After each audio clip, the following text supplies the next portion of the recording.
Olá, pessoal. Eu sou a Luísa. Eu vou fazer a resolução da lista 9A, que é a lista de banco de dados orientados a objetos do professor Denilson. E essa lista ela tem três questões. E ao longo dos vídeos eu vou dando uma explicação sobre cada questão e também mostrando como resolver cada uma delas. Inicialmente, na questão 1, a gente tem um diagrama de classes, que a questão pede para a gente considerar, e a orientação é a seguinte: mostre o código SQL para a criação desse banco de dados em um SGBD objeto relacional. Use ao máximo os conceitos de banco de dados de objeto. Ok.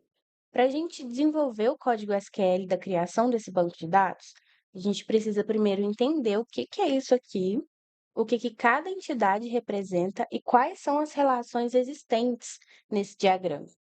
Então, vamos lá para o board para a gente ver essa explicação.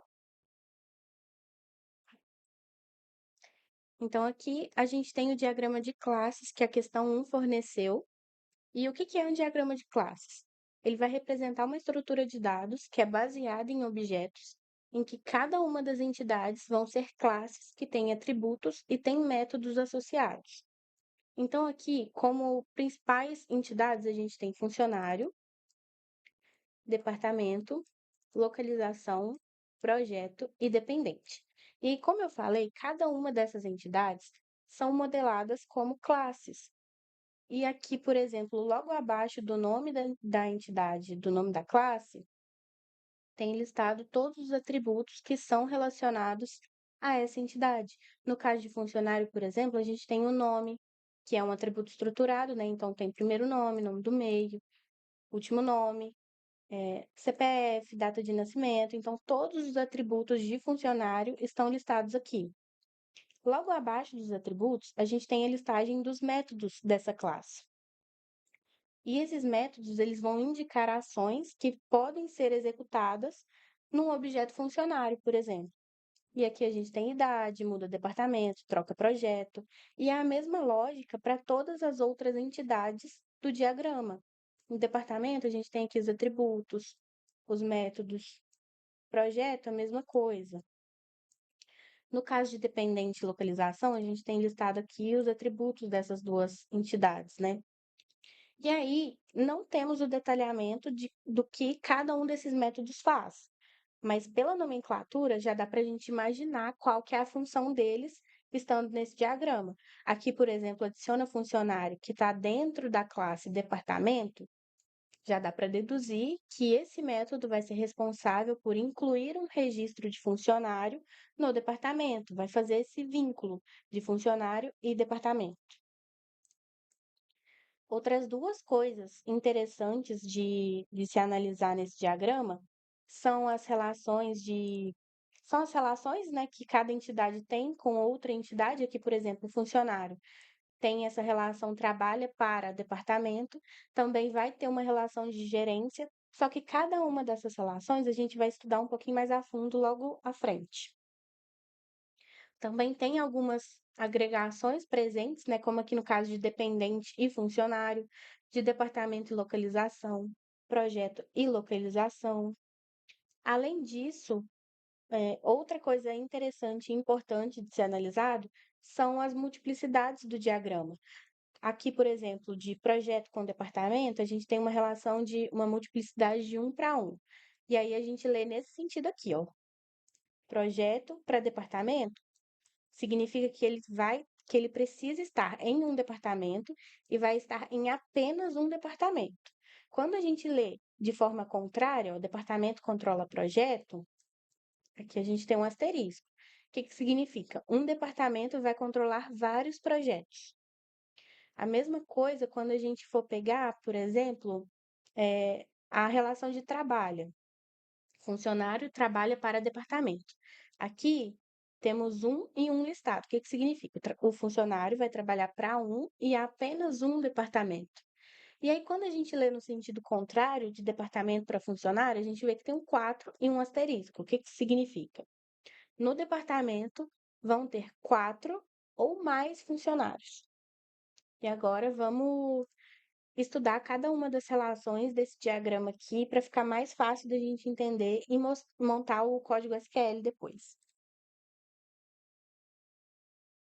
Analisando a relação de funcionário e dependente, entre essas duas entidades a gente tem uma agregação, que é representada por esse losango mais clarinho aqui. No contexto desse diagrama, significa que o dependente é uma parte do todo, que é o funcionário. Então, o dependente, ele pertence a um funcionário. Só que, se o funcionário for excluído, por exemplo, o dependente ele pode continuar existindo. Isso porque é uma agregação. Se fosse, por exemplo, uma composição, aí não ia ser possível existir dependente sem funcionário. Só que a composição ela é representada por um losango mais escuro, assim. E nesse caso aqui, é uma agregação mesmo que permite que pode existir um dependente sem ter um funcionário. Esse é um caso que dá para aplicar o relacionamento nos dois sentidos. Então, quando eu for criar o SQL do tipo dependente, eu posso incluir nos campos um que vai referenciar o funcionário. Então, esse campo vai me responder a qual funcionário esse dependente pertence. E da mesma forma, eu também posso incluir um campo em funcionário que vai referenciar o dependente. Pode ser um campo DEP ou um FK-DEP, algo desse tipo, mas só para indicar qual dependente que faz parte desse funcionário. Nesse caso em específico, o funcionário ele vai poder ter uma lista de dependentes. Então, esse campo vai fazer referência a essa lista. Essa relação é opcional. Eu posso simplesmente colocar um único campo aqui independente que vai referenciar o funcionário, mas fazendo dessa forma não é muito bom, porque não vai garantir tanta flexibilidade quando eu for montar as minhas consultas SQL. Então, esse é um exemplo de relacionamento bidirecional, porque eu posso referenciar tanto o dependente em funcionário quanto funcionário independente. E o diagrama abaixo ajuda a gente a entender um pouco melhor como é que funciona essa relação.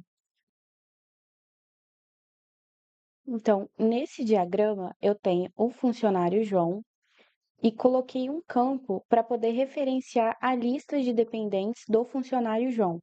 Então, nela eu tenho 3 registros e aqui a gente tem o dependente Max, a dependente Rita, a dependente Beth, todos relacionados nessa lista aqui com o João. E em cada dependente, eu também coloquei o atributo func, que vai referenciar o funcionário que ele pertence. Então, nós temos a setinha em cada um direcionando para o funcionário João, que significa que é o funcionário responsável por todos esses dependentes. Aqui a gente tem esses bonequinhos e temos o funcionário João de novo e uma listinha de dependentes. Essa listinha de dependentes está vinculada a ele. Cada item dessa lista referencia um dependente. Só que aí, quando a gente for olhar, por exemplo, lá no registro da dependente Rita, ela também vai ter um campo que referencia o João. Então, é uma relação bidirecional, que funcionário vai referenciar dependente, dependente também vai referenciar funcionário. Só que lembrando que no caso de funcionário, é uma lista de dependentes, que é o que vai permitir que ele tenha mais de um dependente, que ele tenha mais registros vinculados a ele. Agora, como que fica quando o funcionário é supervisor ou quando ele é supervisionado? Aqui a gente tem a entidade funcionário e ela tem uma relação com ela mesma. É o que a gente chama de relação recursiva. Se for para fazer a leitura dessa relação nesse sentido, fica da seguinte forma: um funcionário é supervisionado por zero ou um funcionário, que no caso é o supervisor. Isso significa que ele pode ou não pode ter um supervisor. Se a gente lê de forma contrária, né, seguindo essa direção aqui, a gente lê que um funcionário, no caso o supervisor, ele vai supervisionar muitos funcionários, por causa desse asterisco aqui. E aí, a multiplicidade fica dessa forma: asterisco representando muitos, e aqui o 0 e 1, que representa que um funcionário pode ser supervisionado por nenhum ou por um outro funcionário. Aqui do lado, a gente tem esse diagrama com dados que ajuda no entendimento. Então, temos 3 funcionários listados: o João, a Ana e o Frank.